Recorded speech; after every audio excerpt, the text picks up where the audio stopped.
السلام علیکم دوستو، میرا نام ہے بلال اور آپ کا خوش آمدید ہے اس چینل پر۔ رمضان المبارک تمام مہینوں میں سب سے زیادہ برکت والا مہینہ ہے۔ اتنی رحمتیں اور برکتیں کسی اور مہینے میں نازل نہیں ہوتی۔ اس کی اہمیت اتنی زیادہ ہے کہ اس مہینہ میں جنت کا دروازہ کھول دیا جاتا ہے اور جہنم کا دروازہ بند کر دیا جاتا ہے اور سرکش شیطانوں کو قید کر دیا جاتا ہے۔ رزق میں فراوانی کر دی جاتی ہے، صحت اور تندرستی کو نئی زندگی ملتی ہے، جسم کو نقصان دینے والی چیزیں نکال دی جاتی ہیں، نورانیت میں اضافہ ہوتا ہے، تلاوت کی آوازیں ہر طرف سے آتی ہیں، مسجدیں بھی آباد، گھروں میں بھی عبادتوں کی بہار ہوتی ہے۔ ہر آدمی کچھ نہ کچھ ثواب کمانے کی فکر کرتا ہے اور اللہ تعالیٰ کی جانب سے دن میں روزہ کی عبادت اور رات میں تراویح کا اضافہ قدردانوں کے لیے ایک الگ نعمت ہے۔ نبی کریم صلی اللہ علیہ وسلم نے تراویح کی نماز مسجد نبوی میں 3 دن جماعت کے ساتھ ادا کی۔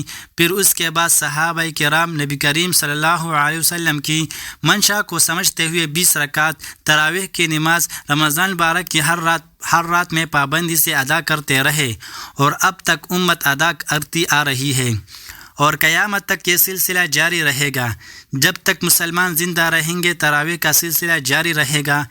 عجیب بات ہے کہ رمضان المبارک میں ایک طرف اجر بھی زیادہ، رحمتیں اور برکتیں بھی زیادہ، تو دوسرے مہینوں کی بنسبت رات دن کی عبادت میں اضافہ، دن میں روزہ، رات میں دوسری نمازوں کے علاوہ تراویح کا اضافہ، تاکہ لوگوں کا دامن نیکیوں سے خوب بھر جائے اور آخرت میں کام آئے۔ آج جو لوگ 20 رکعت تراویح پڑھ رہے ہیں، کل قیامت کے دن ان کی خوشیوں کی کوئی انتہا نہیں ہوگی، کیونکہ یہ جماعت نبی کریم صلی اللہ علیہ وسلم، خلفائے راشدین اور صحابہ کرام رضی اللہ عنہم کی اتباع کرنے والی ہے۔ اللہ تعالی ہم سب کو اس کی توفیق عطا فرمائے، آمین۔ چونکہ یہ خاص عبادت پورے سال میں صرف ایک مہینہ کے لیے لازم ہوتی ہے، اس لیے اس کے مسائل سے بھی عام طور پر لوگ ناواقف ہوتے ہیں، اور جو واقف ہوتے ہیں ان کے ذہن میں بھی کبھی مسئلہ ہوتا ہے، کبھی نہیں ہوتا۔ اس لیے بندہ نے تراویح کے ممکنہ مسائل کو ایک جگہ پر حروف تہجی کی ترتیب سے جمع کر دیا ہے، تاکہ نکالنے، سمجھنے اور عمل کرنے میں آسانی ہو۔